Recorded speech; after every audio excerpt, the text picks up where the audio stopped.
Assalamualaikum dulur ya. Jumpa lagi bersama saya Yusuf Effendi dulur ya. Bagaimana dulur kabarnya? Semoga kalian masih dalam keadaan yang baik ya dulur. Oke dulur, pada kesempatan kali ini ya, saya akan mengangkat sebuah penemuan yang terjadi di lapangan ya. Sehingga ini menarik banget untuk saya share ya, atau saya bagikan kepada kalian. Jadi ini topiknya ya, yang akan saya angkat di sini adalah tips pengemukan sapi ya. Tanpa menggunakan konsentrat selama 6 bulan itu sudah bisa dipanen ya. Nah, sebelum saya lanjut ya dulur, bagi yang belum subscribe ya, jangan lupa ya subscribe-nya dulu, like-nya dan share jika kalian mendapatkan manfaat dari video ini. Oke dulur ya, langsung saja kita masuk ke materinya. Jadi di sini saya ada beberapa pertanyaan ya sebenarnya kepada peternak ini, dan kemudian saya akan coba jabarkan ya, kira-kira nanti isinya dari percakapan saya dengan beliaunya ini bisa kalian ambil ya, garis lurusnya atau garis merahnya, benang merahnya kalian bisa ambil manfaatnya gitu lah dulu ya. Oke, di sini ya yang saya akan tanyakan ya, pertama kepada peternak itu, pertama adalah porsi makannya itu seperti apa, kemudian komposisi makannya itu seperti apa, terus start membeli sehingga diputuskan masuk ke kandang itu di usia berapa, dan dengan target penjualan berapa lama kira-kira baru bisa dipanen dari kandang peternak ini dulur. Oke dulur, terus kemudian saya juga obrolin juga kenapa 6 bulan ya. Jadi di peternakan ini itu 6 bulan sudah bisa dipanen dulur. Jadi waktunya 6 bulan itu baik itu gemuk atau enggak harus dipanen ya, atau harus dikeluarkan dari kandang. Kenapa 6 bulan sapi bisa panen ya? Itu berarti kan kita harus jeli memasukkan sapi itu di umur berapa dan rata-rata pembeliannya itu di harga berapa. Nah, kita akan bahas ya, kita akan sedikit obrolkan ya, kita sharing saja, kita ngobrolan santai saja ya dulu ya ini.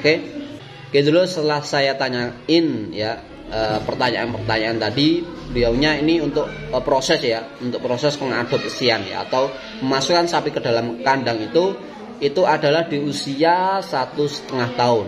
Kemudian rata-rata harganya itu 20 juta ke atas. Jadi emang sapinya yang dimasukkan ke dalam kandang itu sudah besar dulu, sehingga memang segmentasinya sudah sapi besar dengan perawatan yang ekstra intensif ya, dengan menggunakan ampas tempe ya. Di sini ternyata beliaunya ini adalah menggunakan ampas tempe dan air kedelai dulur. Jadi memang full menggunakan itu saja dan dikombinasikan dengan hijauan tanpa ada tambahan konsentrat sama sekali. Ini luar biasa banget ya dulur. Terus kemudian artinya dengan modal 20 juta per ekor itu bisa dipanen di usia 6 bulan ya. Seperti kata saya tadi, 6 bulan itu adalah waktu untuk panen. Jadi sapi ini udah waktunya keluar atau belum, tetap harus dipanen di waktu itu juga ya. Jadi kita nggak usah menunggu terlalu lama ya, nggak usah menunggu misal sampai hari raya Idul Adha, nggak usah gitu loh. Cukup 6 bulan saja itu adalah waktu tenggang ya, waktu tenggang untuk bisa memanen di peternakan ini dulu. Kemudian ya, lalu bagaimana ya cara memilih kriteria sapi ya, atau milih sapi di peternakan ini. Nah, ini beliaunya ini menjawab ya, ada beberapa langkah ya. Pertama ya, kaki kuat, tegap dan kuku bulat simetris. Kemudian secara umum nyari yang keriting ya, bertanduk dugul ya. Dugul itu tidak memiliki tanduk dulu. Jadi dengan terlalu fanatik ya, jadi kalian nggak usah terlalu fanatik, baik itu sapinya ada tanduknya atau tidak ya nggak masalah, itu nggak terlalu berpengaruh juga ya. Kalian itu menyesuaikan dengan keinginan kalian. Nah, baik kalian yang mau keriting ataupun yang tidak ya. Jadi itu selera ya, selera dulu. Oke, yang kedua adalah badan kuat dan proporsional. Selanjutnya yang ketiga adalah nafsu makan itu bagus. Dan yang keempat, tulangan besar ya dan proporsional. Jadi ini adalah beberapa langkah yang mungkin ya kalian bisa terapkan ketika kalian membeli sapi yang akan kalian jadikan penggemukan secara intensif ya, atau penggemukan secara khusus ya. Terus kemudian saya juga menanyakan ini dulur ya, lalu bagaimana cara perhitungannya, apakah mesti untung ya di 6 bulan tadi ketika kita berani belanja sapi per ekornya dengan harga 20 jutaan ya, terus kemudian kita rawat selama 6 bulan ya, itu panennya misal targetnya 6 bulan tadi ya, emang itu sih ya targetnya 6 bulan tadi, ataukah menunggu momen Idul Adha atau Idul Fitri ya. Jadi itu ternyata beliaunya ini memang ya di sini mentargetkan waktu panennya adalah 6 bulan. Jadi dan itu rata-rata ya bisa laku dari pengambilan ya atau pembelian sapi dengan harga awal itu 20 sampai 25 juta, dalam 6 bulan ini bisa laku 30 sampai 33 jutaan dulu. Kuncinya adalah di air kedelai yang diberikan tadi. Jadi itu adalah sesuatu yang menurut saya adalah luar biasa, karena beliau ini tidak menambahkan ya konsentrat atau pakan tambahan yang lain. Ya cuman itu saja, ternyata hasilnya itu juga enggak kalah fantastis ya dibanding dengan peternak yang menggunakan konsentrat. Karena umumnya kita, saya pun juga kayak gitu ya dulu. Umumnya kita beternak selalu menggunakan konsentrat, sehingga tidak ada pakan lain selain itu ya dulu ya. Mungkin ini karena ya yang ada di situ emang air kedelai dan limbah kedelai tadi ya dulu ya. Terus kemudian di sini juga saya tanyakan ini dulu ya. Air kedelai untuk 1 ekor sapi ya kira-kira habisnya itu berapa banyak ya. Kemudian beliaunya ini menjawab, jadi dalam 1 hari seekor sapi menghabiskan air kedelai 25 liter untuk sekali pemberian. Maka dalam sehari, karena comborannya itu dilakukan 2 kali sehari ya, sehingga kalau di total ini menjadi 50 liter dalam sehari ya. Karena di situ ternyata adalah kuncinya dulur. Jadi pemberian airnya itu ternyata lolos ya, atau ad libitum, bahasa kerennya itu adalah ad libitumnya, sampai sapi ini kenyang.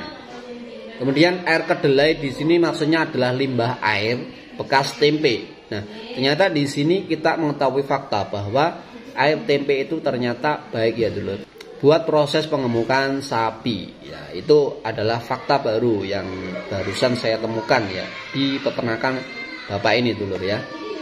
Terus kemudian selain air kedelai apalagi ya? Saya tanya gitu lagi nih dulur. Terus beliaunya ini menjawab ya, menu selanjutnya adalah setelah diberikan air kedelai adalah kulit kedelainya.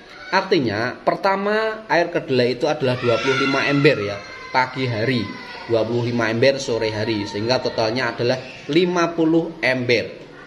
Atau bukan ember yang besar ya dulu, ini ember yang terbuat dari timba cet ya. Timba cet itu kan kecil ya, jadi segitu aja dulu. Nah kira-kira gitu untuk menu yang diberikan setelah pemberian air kedelai. Terus saya bertanya nih dulu, terus kulit kedelai yang diberikan kepada sapi itu seberapa banyak Pak? Nah terus beliaunya ini langsung menjawab nih dulu, pemberian kulit kedelainya adalah 1 besek ya, atau 1 nampan yang full, dengan pemberian pada 1 ekor sapi sehari hanya 1 kali saja, yaitu setiap di sore hari. Jadi kunci dari target 6 bulan panen itu adalah di 50 ember air kedelai dan 1 nampan kulit kedelainya. Nah itu bisa di garis besar ya, atau bisa digarisi ya, digaris. Oke dulur, selanjutnya saya juga tanya lagi nih, terus untuk proporsi hijauan rumput itu seberapa banyak nih Pak? Nah terus kemudian beliau ini langsung menjawab nih, untuk proporsinya adalah cukup 1 ikat kecil saja untuk hijauannya dulur. Jadi hijauannya itu pemberiannya ternyata nggak banyak dulu, cuma 1 ikat kecil banget ya. Jadi itu bisa dikatakan buat formalitas saja, buat formalitas ya, atau buat gayeman saja pada sapi ini. Untuk pemberiannya diberikan setelah pemberian comboran di waktu sore hari. Kalau pagi hari masih ada ya dikasihkan lagi dulu. Selanjutnya saya juga tanya lagi nih dulu, pada pagi hari apa yang harus dilakukan pada sapi-sapi Bapak ya. Terus kemudian Bapak ini menjawab ya, ketika pagi hari pertama dikasih sarapan dulu ya di kandang ini.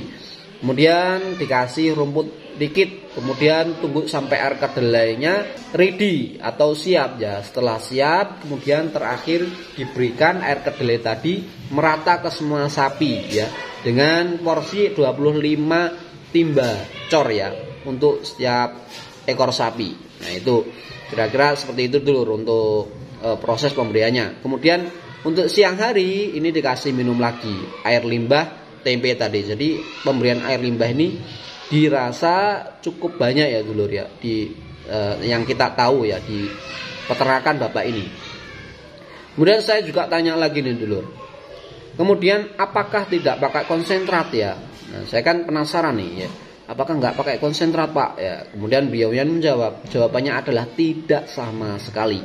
Jadi pada metode pengemukan ini ya, di peternakan ini memang murni full memanfaatkan limbah air tempe atau air kedelai dan ampas kedelainya itu, sehingga tidak menambahkan tambahan pakan lain, baik itu konsentrat ataupun pakan lain, bekatul dan lain sebagainya. Tidak menggunakan itu sama sekali. Bila sudah beradaptasi ya dengan pakan comboran, maka proporsi hijauan akan jauh berkurang daripada comborannya. Seperti contohnya di peternakan bapak ini ya dulur. Jadi di peternakan bapak ini memang pemberian kesehariannya itu adalah air kedelai dan kulit kedelainya, sehingga ketika itu sudah mendarah daging ya, artinya sudah terbiasa dengan pemberian comboran itu, maka untuk pemberian hijauannya itu tidak terlalu banyak dulu, cukup sedikit saja. Maka memang potensi pakan tambahan memegang porsi terpenting dalam keberhasilan pengemukan intensif ini dulur ya. Dengan pola seperti ini ya, kita bisa mendapatkan keuntungan setiap 6 bulan sekali. Jadi di sini dalam waktu 2 tahun sudah keluar 4 kali ya. Artinya 1 tahun 2 kali dulu. Dengan rata-rata pengemukannya adalah 6 bulan. Jadi targetnya bukan target waktu hari raya ataupun Idul Adha. Yang terpenting ketika sudah 6 bulan harus sudah keluar kandang. Dan itu memang di sini itu selalu untung ya. Jadi modal awalnya 20 sampai 25 juta. Ini bisa laku 30 sampai 33 juta dalam waktu 6 bulan saja. Jadi tidak terlalu lama juga ya dulu, tidak menunggu waktu 1 tahun ya. Atau dalam hal ini adalah hari raya Idul Adha dan Idul Fitri. Nah, kira-kira seperti itu dulu. Kemudian saya juga bertanya lagi nih dulu, kenapa tidak memutuskan untuk dijual saja ampas tempenya? Karena di sini kan ketika kita menjual ampas tempenya, otomatis kita mendapatkan keuntungan harian. Nah, terus kemudian beliaunya ini menjawabnya dulu ya. Ibaratnya sapi kita itu adalah tabungan kita, Pak, ya. Prinsipnya memelihara sapi di sini adalah investasi jangka panjang. Ini seperti yang terjadi pada peternak-peternak yang ada di Indonesia ya, peternak-peternak kita. Dipelihara sebagai tabungan saja ya. Tetapi dalam konteks ini ya, kita akan semakin mudah jika sebagai produsen tempe ya. Nah, karena ternyata bapaknya ini adalah produsen tempe dulu, sehingga untuk mendapatkan limbah-limbahnya ini juga tidak terlalu sulit karena beliaunya ini adalah produsen ya dulur. Atau untuk memproduksi tempe sendiri, dimana dari limbahnya tersebut yang berupa air dan ampasnya ya, ini bisa diberikan full untuk sapi kita. Jadi kita tidak perlu membuang ya limbah yang bapak ini buat, sehingga ini bisa menjadi keuntungan tersendiri bagi bapak ini. Terus kemudian sehingga potensi ini bisa membuat sapi usia yang dibeli oleh bapak ini ternyata adalah 1,5 tahun ya dulur. Bisa dipanen atau bisa dijual setelah dipelihara selama 6 bulan. Tambahan di sini penekanannya ketika membeli sapi adalah terutama kepada kaki ya, dimana kaki harus kuat dan tegap ya. Terus postur tubuh dan kondisi kulitnya harus sesuai dengan feeling kita ya.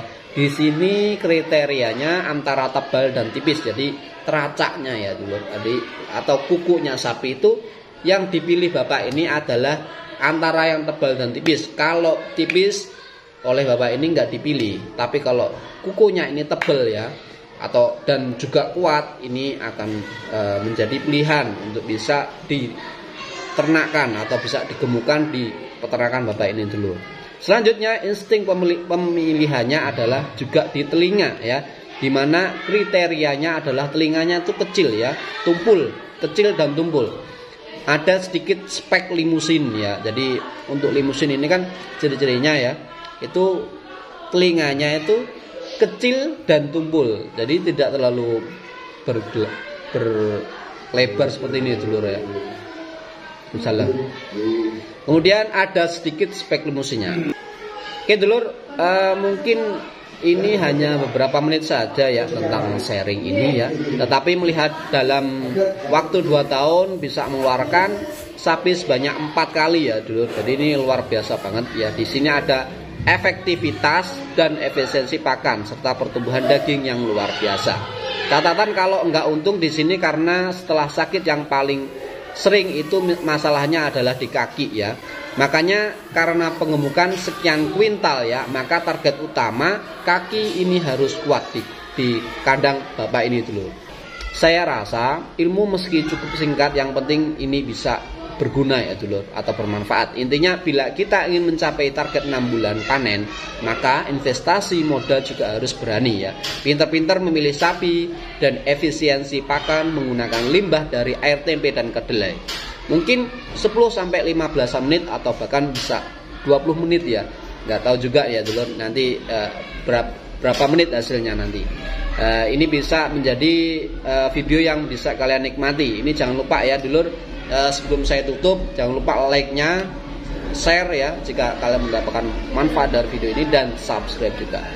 Baiklah dulur, gitu aja ya untuk sharing ya, obrolan santai sebenarnya. Saya menceritakan obrolan santai kepada kalian, semoga ada manfaat yang bisa kalian ambil ya. Oke dulur, gitu aja ya, saya akhiri. Assalamualaikum, bye bye.